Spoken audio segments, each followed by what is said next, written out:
দুনিয়ার কোন নবীর দাওয়াতের ক্ষেত্রে আল্লাহ বলেন নাই ভাষা নরম কইরো, একমাত্র মুসারে বলছেন ভাষা নরম করে যাও।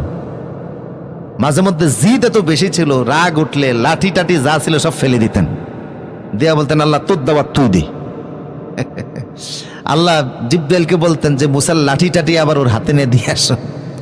এক হাদিসের মধ্যে আসছে রসুল যখন মেরাজে যায় তখন সপ্তম আকাশে মুসা নবীর সঙ্গে সাক্ষাৎ।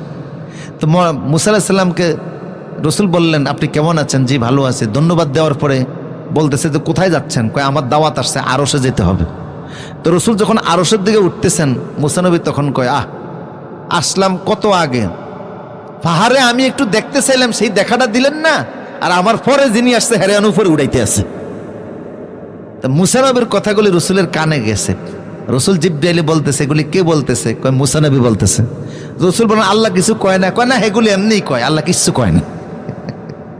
কারণ রাগ দিয়েছেন কে?